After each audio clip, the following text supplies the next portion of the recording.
ವಅಲೈಕುಂ ಅಸ್ಸಲಾಂ ವರಹಮತುಲ್ಲಾಹ್. ಕಾರ್ಯಕ್ರಮದ ಮುಂದಿನ ಅಂಗವಾಗಿ ನಮ್ಮನ್ನುದ್ದೇಶಿಸಿ ನಮ್ಮ ಇವತ್ತಿನ ಈ ಸಭೆಯ ಮುಖ್ಯ ಅತಿಥಿಗಳು ದಕ್ಷಿಣ ಕರ್ನಾಟಕ ಸುನ್ನಿ ಸೆಂಟರ್ ಇದರ ಅಧ್ಯಕ್ಷರೂ ಆದ ನಮ್ಮೆಲ್ಲರ ನೇತಾರರೂ ಆದ ಸೈಯದ್ ಆಟಕ್ಕೋಯ ತಂಗಲ್ ಕುಂಬೋಲ್ರವರು ನಮ್ಮನ್ನುದ್ದೇಶಿಸಿ ಮಾತನಾಡಬೇಕಾಗಿ ವಿನಂತಿಸಿಕೊಳ್ತಾ ಇದ್ದೇನೆ. ಅಸ್ಸಲಾಮು ಅಲೈಕುಂ ವರಹಮತುಲ್ಲಾಹಿ ವಬರಕಾತುಹು. ಬಿಸ್ಮಿಲ್ಲಾಹ ಅಲ್ಹಮ್ದುಲಿಲ್ಲಾಹ ವಸ್ಸಲಾತು ವಸ್ಸಲಾಮು ಅಲಾ ರಸೂಲಿಲ್ಲಾಹ ವ ಅಲಾ ಆಲಿಹಿ ವ ಸಹಾಬಿಹಿ ಅಲ್ಫಾಯಿಜೀನ ಬಿರದಲ್ಲಾಹ್ ವಮಾ ತೌಫೀಖಿ ಇಲ್ಲಾ ಬಿಲ್ಲಾಹಿ ಅಲೈಹಿ ತವಕ್ಕಲ್ತು ವ ಇಲೈಹಿ ಅನೀಬ್ ലാ ഹൗല വലാ ഖുവത ഇല്ലാ ബില്ലാഹിൽ അലിയ്യിൽ അലീം. വന്യരായ ശൈഖുന ഉസ്താദ് അവറുകൾ, പ്രിയമുള്ള ഉടുപ്പി ഖാസി ബേക്കൽ ഇബ്രാഹിം മുസ്ലിയാർ, ഹസ്രത്ത് മുഹമ്മദ് റസ്വി, മറ്റ് ആലിമീങ്ങൾ, സയ്യിദന്മാർ, കർണാടകയിലെ പ്രഗത്ഭനായ മന്ത്രി യുടി ഫരീദ്, മറ്റിവിടെ സന്നിഹിതരായ പ്രമുഖ വ്യക്തിത്വങ്ങൾ, സംഘാടകർ, സ്ഥാപന ഗുണകാംക്ഷികളും ബന്ധുക്കളും, ഒരുമിച്ച് കൂടിയ സുന്നത്ത് ജമാഅത്തിൻ്റെ പ്രവർത്തകന്മാർ, സഹോദരന്മാരെ, ഇവിടെ ബഹുമാന്യനായ കാവൽക്കട്ട ഹസ്രത്ത് വലിയൊരു പദ്ധതി അതിന് തുടക്കം കുറിച്ചതാണ്. ഇവിടെ ഉണർത്തിയതുപോലെ തന്നെ മത ഭൗതിക വിദ്യാഭ്യാസ സാംസ്കാരിക സാമൂഹിക ജീവകാരുണ്യ പ്രവർത്തനങ്ങൾ കൊണ്ട് നാടിനും സമൂഹത്തിനും സമുദായത്തിനും ഉപകരിക്കുന്ന ഒരന്തരീക്ഷം ഉണ്ടാക്കുക എന്നുള്ള ഉദ്ദേശമാണ്. അതിനുള്ള പ്രചരണമായുള്ള ഒരു ഫാമിലി മുലാഖാത്ത് അഥവാ കുടുംബ സംഗമം ഇവിടെ സംഘടിപ്പിച്ചതാണ്. വാസ്തവത്തിൽ നമ്മൾ വളരെ ഉന്നതന്മാരാണ്. വലില്ലാഹിൽ ഇസ്സത്ത് വലി റസൂലിഹി വലിൽ മുഅ്മിനീൻ, വിശുദ്ധ ഖുർആൻ. അല്ലാഹുവിനും റസൂലിനും മുഅ്മിനീങ്ങൾക്കും ഇസ്സത്ത് അഥവാ മുസ്ലിമീങ്ങൾക്കും ഇസ്സത്ത്. ആ ഇസ്സത്ത് ഇവിടെ സമ്പാദിക്കുകയും നിലനിർത്തുകയും അത് നിലനിർത്താൻ വേണ്ടി പരിശ്രമിക്കുകയും ചെയ്യുക എന്നുള്ളത് നമ്മൾ ഈ സമുദായത്തോട് ചെയ്യുന്ന കടമയാണ്, ഉത്തരവാദിത്വമാണ് എന്ന് നാം മനസ്സിലാക്കണം. ഇന്ന് നമ്മെ സംബന്ധിച്ചിടത്തോളം ആ രംഗത്ത് നമ്മൾ വളരെ പുരോഗമിച്ചു വരുന്നു എന്നുള്ളത് യാഥാർത്ഥ്യമാണ്. അള്ളാഹു അത് വളർത്തിത്തരുകയും ചെയ്യുമാറാകട്ടെ എന്ന് ദുആ ചെയ്യാം. നേരത്തെ ഇവിടെ ഖാദി ബേക്കൽ ഇബ്രാഹിം മുസ്ലിയാർ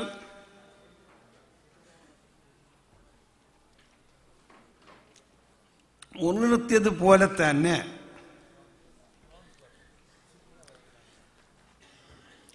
ആദ്യം നമ്മൾ മതവിദ്യാഭ്യാസം നേടണം.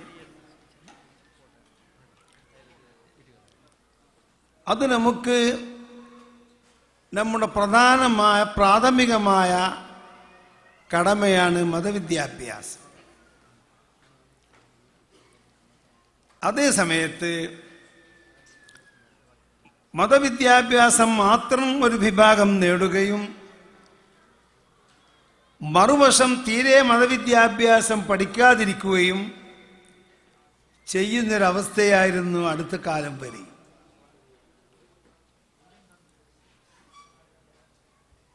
മതവിദ്യാഭ്യാസമുള്ള ഭാഗത്തിന് ഭൗതികമായ ഒരു ബന്ധവുമില്ലാത്തൊരവസ്ഥയും, ഭൗതിക വിദ്യാഭ്യാസം നേടുന്ന വിഭാഗത്തിന് മതപരമായ യാതൊരു ബന്ധവുമില്ലാത്ത ഒരു സാഹചര്യമായിരുന്നു നിലനിന്നിരുന്നത്.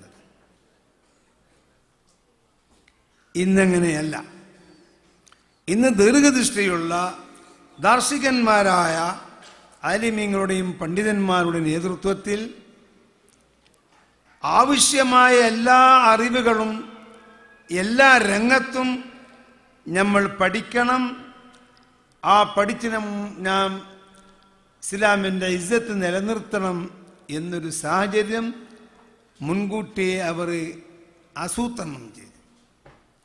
അതിൽ നിന്നാണ് കേരളത്തിലും ഇപ്പോൾ കർണാടകയുടെ ചില ഭാഗങ്ങളിലും മത ഭൗതിക സമന്വയ വിദ്യാഭ്യാസ സ്ഥാപനങ്ങൾ ഉയരാൻ തുടങ്ങിയത്. അങ്ങനെ ഈ ഖാദിസ എഡ്യൂക്കേഷൻ അക്കാദമി എന്ന ഈ സംഘടന ഉദ്ദേശിക്കുന്നതും അത് തന്നെയാണ്. അപ്പോൾ നമ്മളൊക്കെ നേതൃത്വം നൽകുന്ന സുന്നത്ത് ജമാഅത്ത് ആലിമീങ്ങളും സയ്യിദന്മാർ നേതൃത്വം നിരവധി സ്ഥാപനങ്ങൾ, 25 30 35 ഇൻസ്റ്റിറ്റ്യൂട്ടുകൾ എന്ന് പറയുമ്പോൾ എല്ലാ രംഗത്തും നമ്മുടെ സമുദായത്തെ കുട്ടികളെ വളർത്തിക്കൊണ്ടുവരിക എന്നുള്ളതാണ്. ഇതിന് പണം കൊടുക്കാറുണ്ടോ അതൊന്നും ഞാൻ ആ രംഗം അറിയില്ല. ഏതായാലും വലിയൊരു സ്ഥലം, ഇനിയിപ്പോൾ അവിടെ ആ ഇൻസ്റ്റിറ്റ്യൂട്ടുകളൊക്കെ വരണം, ഉണ്ടാകണം. ആ ഉദ്ദേശം ഞാൻ പോയതാ. എന്നെ പണ്ട് കൊണ്ടുപോയി പള്ളിക്ക് വിട്ടിരിക്കുക അല്ലേ, ഇവിടെ ചന്ദ്രായപ്പട്ടണം. അപ്പൊ ചന്ദ്രായപ്പട്ടണത്തിലുള്ള അവിടെയുള്ള ഈ കാവൽക്കട്ട ഹസരത്ത് ഇവിടെ കാവൽക്കട്ടയിൽ വന്ന് ഇത് ഉണ്ടാക്കുന്നു എന്ന് പറയുമ്പോൾ ഇത് ആർക്ക് വേണ്ടിയാണ് എന്ന് നാം ആദ്യം മനസ്സിലാക്കണം. നമുക്ക് വേണ്ടിയാണ്, നിങ്ങൾക്ക് വേണ്ടിയാണ്, നമ്മുടെ ദർശന കണ്ണയിലുള്ളവർക്ക് വേണ്ടിയാണ് എന്ന് നാം മനസ്സിലാക്കണം. ഇപ്പോൾ മൂളൂർ സുന്നി സെൻറ്റർ മർക്കസിനെ സംബന്ധിച്ചോളം കാസർഗോഡുള്ള അവിടെ നിന്നാണ് ഞാൻ ഇങ്ങോട്ട് നോക്കുന്നത്. അവരവർക്ക് അള്ളാഹു കൊടുത്ത സ്ഥാനങ്ങളും ഉത്തരവാദിത്വങ്ങളും എന്താണോ ആ സ്ഥലങ്ങളിൽ അത് പ്രചരിപ്പിക്കണം, നിലനിർത്തണം. അള്ളാഹു നമ്മുടെ കടമ അതാണ്. ആ കടമയാണ് അദ്ദേഹം ഇപ്പോൾ നിർവഹിക്കുന്നത്. വിശദമായി ഇപ്പോൾ സംസാരിക്കുന്നില്ല. നിങ്ങൾക്കത് ഓരോ സ്ഥാപനത്തെ സംബന്ധിച്ച് വിശദീകരിച്ചു നൽകും. അതിനെ നിലനിർത്തണം. ഒരാളിന് നേതൃത്വം നൽകുമ്പോൾ നമ്മളെല്ലാവരും സഹകരിക്കുക. ഒരാൾക്ക് ഓരോ നേതൃത്വം, ആ നേതൃത്വം മറ്റൊരാൾക്ക് കഴിയില്ല. ആ നേതൃത്വം നൽകുമ്പോൾ കഴിവുള്ളവരും പ്രവർത്തകന്മാരും യുവാക്കളും എല്ലാം സഹകരിച്ച് ഈ സ്ഥാപനം ഉണ്ടാക്കാൻ നോക്കുക. ഒന്നുകൂടി ഉണർത്തുന്നു, ഏത് സ്ഥാപനമായാലും ആ സ്ഥാപനങ്ങൾ ഉണ്ടാക്കിയവർക്കുള്ളതല്ല അത്. അതിൻ്റെ പ്രതിഫലം അവർക്ക് കിട്ടും. അവരൊക്കെ മരിച്ചു പോകും, നമ്മളും മരിച്ചു പോകും. അള്ളാഹുവിൻ്റെ റസൂൽ നമുക്ക് ദീന് നൽകി. നിബിധങ്ങൾ 63-ാമത്തെ വയസ്സിൽ വഫാത്തായി. അള്ളാഹുവിൻ്റെ ദീൻ ഇന്നും നിലനിൽക്കുന്നു. നിരവധി ആലിമീങ്ങൾ നമ്മുടെ സമുദായത്തിന് നേതൃത്വം നൽകി, സ്ഥാപനങ്ങൾക്ക് നേതൃത്വം നൽകി. അവരൊക്കെ മരിച്ചുപോയി, സ്ഥാപനങ്ങൾ നിലനിൽക്കുന്നു. വളരുന്ന തലമുറ അത് ഏറ്റെടുക്കണം. അപ്പൊ ഇത് സമൂഹത്തിനുള്ളതാണ്, സമുദായത്തിനുള്ളതാണ്, നാട്ടിനുള്ളതാണ് എന്ന് മനസ്സിലാക്കി സഹകരിക്കണം, സഹായിക്കണം. ഈ സ്ഥാപനം നമുക്ക് പൂർത്തീകരിക്കണം, അത് നിലനിൽക്കണം. നമ്മൾ ഉദ്ദേശിക്കുന്ന കാവൽക്കട്ട മുഹമ്മദ് ഹസരത്ത് റസ്വി ഉദ്ദേശിക്കുന്ന എന്തെല്ലാം സ്ഥാപനങ്ങളാണല്ലോ അതെല്ലാം അവിടെ പൂർത്തീകരണം. അള്ളാഹു അതിന് തൗഫീഖ് നൽകട്ടെ, എത്തിച്ചു തരട്ടെ. അത് സഹായിക്കുന്ന സഹകരിക്കും എല്ലാവർക്കും അള്ളാഹു ബറക്കത്തും നിഅമത്തും അനുഗ്രഹവും ഐശ്വര്യം നൽകുമാറാകട്ടെ എന്ന് ദുആ ചെയ്ത് ആശംസിച്ചുകൊണ്ട് ഞാൻ വിരമിക്കുന്നു. അസ്സലാമു അലൈക്കും വറഹ്മത്തുള്ളാഹി.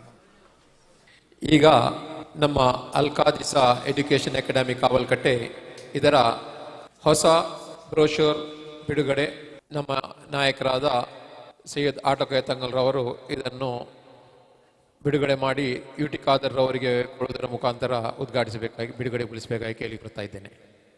ಅಲ್ಲಾಹು ಅಕ್ಬರ್, ಅಲ್ಲಾಹು ಅಕ್ಬರ್, ಅಲ್ಲಾಹು ಅಕ್ಬರ್. لا إله إلا الله الله أكبر الله أكبر ولله الحمد